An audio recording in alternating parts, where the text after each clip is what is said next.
Hey, Guille, cuando estaba con Ataulfo abajo en la despensa he encontrado estas latas viejas que están abombadas, así que las voy a tirar porque seguramente tengan botulismo.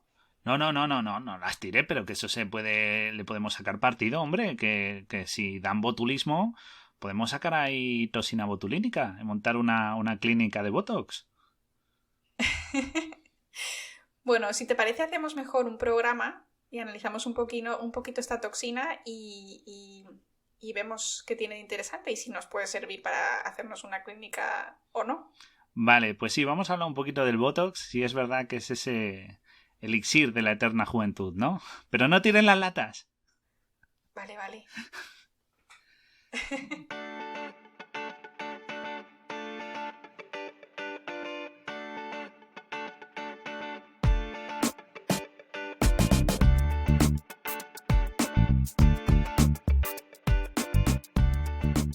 Bueno, pues vamos a empezar un poquito a situarnos como hacemos siempre para todos nuestros queridos polizones. Bienvenidos un día más a un programa de miniciencia en el camarote de Darwin y hoy vamos a hablar, como he dicho antes, del Botox. El Botox es la denominada toxina botulínica. Esta neurotoxina viene por una pequeña bacteria que se llama Clostridium botulinum, que es la que la produce, ¿de acuerdo? Este agente de intoxicación, o más bien de envenenamiento, causa, como ha dicho Laura, el botulismo, que es una enfermedad que se caracteriza por el desarrollo de unas alteraciones vegetativas, que si no entendéis muy bien lo que es, nos referimos a sequedad en la boca, náuseas, vómitos, y también causa un síntoma que es digamos, el desencadenante de la muerte, que es una parálisis muscular progresiva que puede llegar a detener la función respiratoria, ¿de acuerdo? Y entonces, pues, la gente fallece por consumir productos con este bacteria, como bien sabemos, porque es que la vía de intoxicación más común es la alimentaria, sobre todo como bien hemos visto en la introducción, a través de estas latas que presentan abombamientos, ¿de acuerdo? También es verdad que puede adquirirse la enfermedad por la contaminación de heridas abiertas, es decir, alguna herida a través de la cual entra este microorganismo y esa toxina pues empieza a actuar, ¿de acuerdo? O como efecto colateral del uso deliberado de la toxina en tratamiento de enfermedades neuromusculares o en cosmética, o más bien en estética, que es como bien todos sabemos que se utiliza, ¿no? Sí que es verdad que se ha llegado incluso a plantear su uso como arma química, porque es muy peligrosa por estos efectos de parálisis muscular que tiene, ¿no? Y se ha llegado a considerar un arma de destrucción masiva. Que si queréis saber un poquito más, recordad que tenemos un programa en una trilogía dedicada a armas químicas, biológicas y nucleares. Y ahí hablamos de lo que es un arma de destrucción masiva y los distintos tipos. Pero todos hemos oído hablar de esta toxina porque su uso más común es en el campo de la estética, ¿de acuerdo? Y en los últimos años se ha visto que se puede utilizar también para uso médico, ¿vale? Para el tratamiento de distintas enfermedades que generalmente están relacionadas con los nervios o los músculos, por esa acción que tiene sobre ellos de paralizarlos, ¿no? Ujú. Y vamos a entrar un poquito a nivel más molecular, más en detalle bioquímico, y Laura nos puede explicar cómo funciona esta toxina. Pues sí. Bueno, primero mencionar que hay varios tipos, que las distintas cepas de esta bacteria producen distintos tipos, que son 8 y se denominan de la A a la H. Los que nos interesan a nosotros son la A y la B, pero bueno, no vamos a hacer distinciones en la explicación bioquímica porque se nos haría demasiado complicado, pero simplemente como curiosidad decir que la H es tan tóxica que la secuencia genética se ha escondido, es decir, no se ha hecho pública para evitar que se utilice como arma biológica, bueno, arma química. Entonces, bueno, pues eso como curiosidad. Hay 8 tipos, pero se sabe la secuencia de 7, porque todavía no hay un antídoto, ¿no? Para curar el tipo H. Entonces, bueno. Entonces vamos a explicar qué es esta neurotoxina y cómo actúa. Esta neurotoxina consta de dos cadenas polipeptídicas, es decir, de dos proteínas, que es simplemente una proteína grande y una proteína pequeña, que están unidas por un puente disulfuro, que simplemente es unidas por un átomo de azufre, ¿vale? ¿Y qué pasa? Bueno, cuando llega al lugar de acción hace su efecto. ¿Pero qué es el lugar de acción? Vamos a definirlo. Bueno, las neuronas, como todos sabemos, tienen un cuerpo, que es lo que nos imaginamos como la parte más redondeada, que está rodeado por las dendritas, que son como estos alfileres de neurona que salen hacia afuera, y el axón, que sería como una cola larga, que también es parte de la neurona, y que sería pues en la dirección del uso de una neurona, llega la información por las dendritas y pasa hacia el axón, ¿no? Esto no es así siempre, pero bueno, en general es así, ¿no? El flujo de información va desde las dendritas hacia el axón, donde sigue la señal a la siguiente neurona o al siguiente tipo celular, como podría ser un músculo, para llevarles la señal de, chico, te tienes que mover, ¿no? Normalmente la neurona libera neurotransmisores al espacio interneuronal o al espacio entre neurona y célula muscular, en este caso, y estos transmisores, ¿no? Estos neurotransmisores llegan entonces a la siguiente célula y producen el efecto, que es diferente pues cada vez dependiendo del neurotransmisor y dependiendo de la célula. Bueno, pues este espacio entre el final de la neurona y el principio del músculo es donde llega esta toxina, ¿vale? Ya sea por el torrente sanguíneo, debido a ingestión o por inyección de la toxina en el propio músculo, igual pues que te haría un dermatólogo, ¿no? Entonces, bueno, esta toxina entra en la neurona mediante la unión de la cadena grande, hemos dicho que había una cadena grande y una pequeña, a un receptor de membrana que tenemos todos nosotros en las neuronas, ¿vale?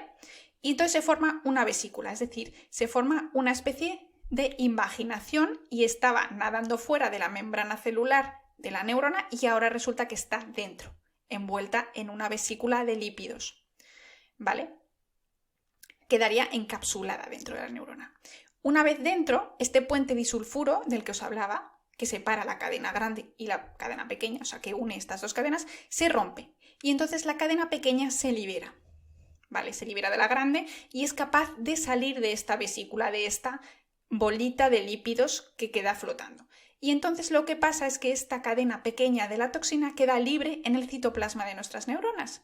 ¿Y qué hace? Que se une y rompe ciertas proteínas muy importantes que ayudarían a la liberación de los neurotransmisores, ¿vale? Los neurotransmisores están normalmente flotando también en vesículas, se unen a la membrana celular mediante estos receptores o ciertas proteínas especiales y se liberan al espacio interneurona, ¿vale? Entonces, esta cadena pequeña de la neurotoxina bloquea esta liberación, es decir, bloquea el mensajero entre la neurona y el músculo. De manera que según la concentración de Botox que tengamos, el bloqueo muscular va a ser mayor o menor y entonces puede durar pues distintos meses activada, 3 a 6 meses normalmente. De modo que si tú vas al dermatólogo y se pasan de dosis, te puedes quedar 6 meses con cara de póker. O en el caso del botulismo puedes tardar muchísimo en recuperarte si es que no te mueres. Bueno, pues con este esquema mental de cómo actúa el Botox, podemos entonces empezar a pensar en sus posibles aplicaciones. El más común, que seguro que todos tenéis en mente, es el de detener el movimiento muscular para retrasar la aparición de arrugas. ¿De acuerdo? Pero con lo que nos ha explicado Laura, lo que haces cuando te pones Botox no es rellenar las arrugas, sino que simplemente lo que haces es dejar de hacer las expresiones que muestran esas arrugas. Pues dejas de fruncir el ceño y de sonreír, ¿de acuerdo? Sí que es cierto que si lo aplicamos lo suficientemente pronto, evitamos que salgan las arrugas antes, ¿de acuerdo? Es decir, cuanto más joven te aplicas este tratamiento, mejor. Pero, sin embargo, aquí en el camarote de Darwin creemos que las arrugas son bellas y son una marca de experiencia y no hace falta hacer retoques estéticos para estar guapos o guapas. Pero sí que es verdad que hay mucha gente que lo hace y lo tiene en mente y por ello queremos advertir a nuestros polizones oyentes de que esto tiene efectos secundarios, ¿de acuerdo? Aunque sí que es verdad que son raros, pueden darse. El más común y el primero que es posible que se produzca es una parálisis excesiva de la zona, ¿de acuerdo? Sí que es verdad que se aplica con precisión con una aguja bajo la piel o en la zona cerca al músculo, pero a veces lo hemos visto en algunas celebridades que se han puesto Botox y las semanas siguientes pues han tenido la cara tensa y se les ha quedado cara de susto, ¿de acuerdo? Se les queda cara rara porque no pueden gesticular. Y no, Chuck Norris no lleva puesto Botox siempre, ¿de acuerdo? Él es así. Entonces, bueno, esto es lo que puede pasar. Sí que es verdad que hay algunos efectos secundarios más graves y más preocupantes que aparecen, aunque sí que es verdad que estos son más raros todavía, ¿de acuerdo?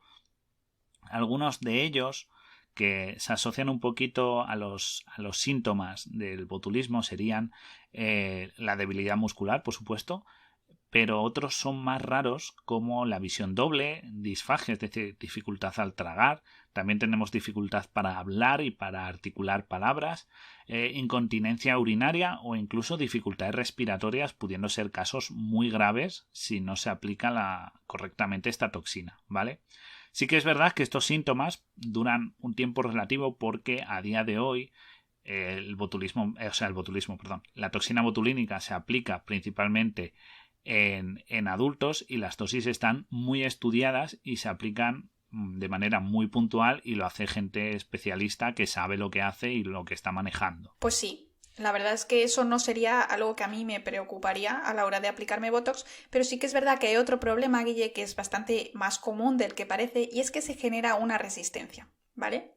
Primero, sí que es verdad que hay que decir que a un porcentaje de la población las dosis utilizadas en cosmética estética no les hace nada, es decir, tienen una resistencia inmunológica primaria, simplemente su cuerpo lucha y elimina la toxina. Sin embargo, lo que nos pasa a la mayoría es que con los años de uso podría aparecer una resistencia secundaria, ¿vale? Es decir, no es que nos pase como a este pequeño porcentaje de pacientes que no nos sirve, sino que nos quita las arrugas, pero cuando te vas a hacer el retoque cada vez te afecta menos, es decir, necesitarías cada vez más Botox para generar los mismos efectos de inhibición de movimiento muscular, ¿vale? Nuestro cuerpo sabe que eso no es bueno y poco a poco, dado que es una toxina, es decir, es algo que produce una enfermedad, poco a poco va generando anticuerpos, de modo que necesitarías cada vez, pues lo dicho, más dosis para llegar a ese efecto. Y llegaría un momento en que llegaríamos a una dosis que no sería segura y por lo tanto ya no se podría usar. Por lo tanto es algo que hay que saber, porque si tu idea es aplicarte Botox desde los 30 hasta los 90 para estar siempre perfecto y maravilloso, pues va a ser que no.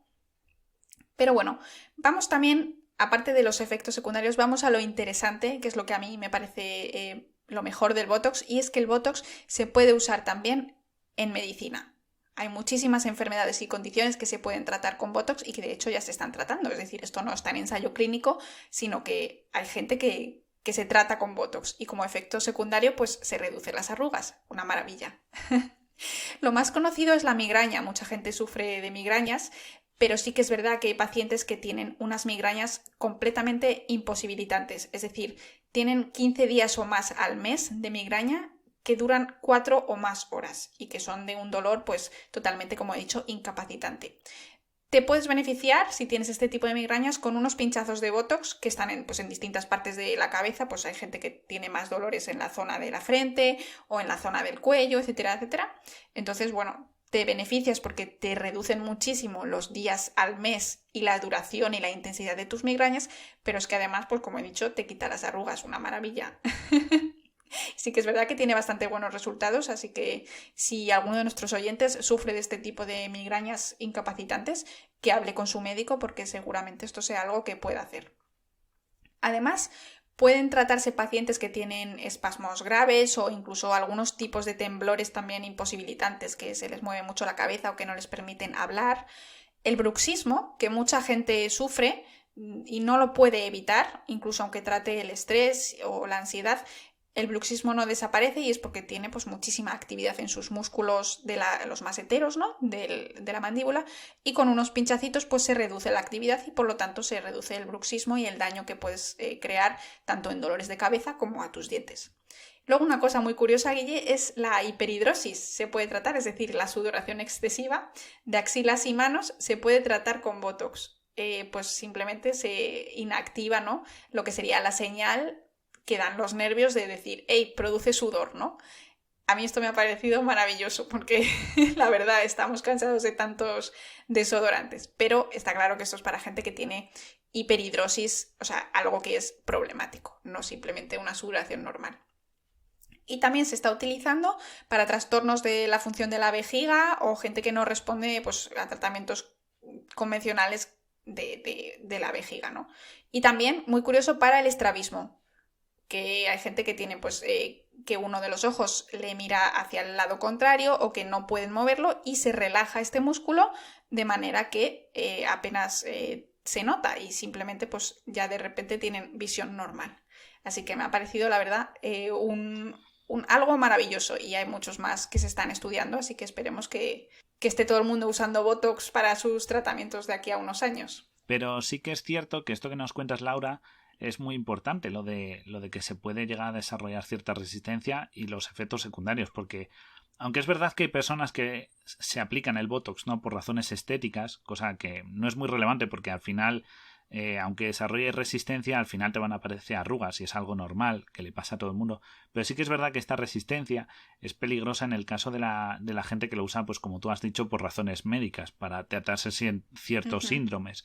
Entonces, claro, la solución es subir la dosis, pero al subir la dosis también nos arriesgamos a unos mayores efectos secundarios. Y no debemos olvidar que la aplicación del Botox es únicamente mediante inyecciones, es decir, que cuanto más de seguido necesita la gente este tratamiento, más inyecciones a diario deben recibir. Bueno, a diario no, pero más continuas deben recibir estas inyecciones con esta toxina, ¿no? Entonces puede resultar un problema y los tratamientos pues hay que ajustarlos muy bien para que se balanceen en el tiempo y consigan durar lo bastante para que no se genere esa resistencia. Así que, pero bueno, como ya hemos visto otras veces, de algo tan malo y tan dañino como puede ser el botulismo, ¿no?, que es una enfermedad mortal y tal, pues el ser humano, ¿no?, la ciencia le ha dado una vuelta de tuerca y lo ha convertido en algo beneficioso para todos mediante este uso de su toxina, ¿no? Así que el riesgo-beneficio vale la pena. Sí, claro, hay que verlo específicamente para cada paciente, pero sí que es verdad que no todo es blanco o negro en la ciencia, como ya hemos visto en muchos otros programas, y este es un ejemplo muy interesante y clarísimo, la verdad. Así que, bueno, polizones, hasta aquí nuestro mini ciencia del Botox. Esperamos que os haya parecido interesante, que hayáis entendido bien y que compartáis con vuestros amigos si os gusta. Y nos deis a like. Exacto. Y si no os gusta, también nos podéis dar a like, que nos fastidia mucho que no os guste y nos deis a like. Así que esperamos que hayáis disfrutado del programa. Recordad que nos vemos en el próximo programa de Miniciencia. Y recordad, somos vuestra emisora clandestina a bordo del vídeo. Un saludo y hasta la próxima. ¡Chao!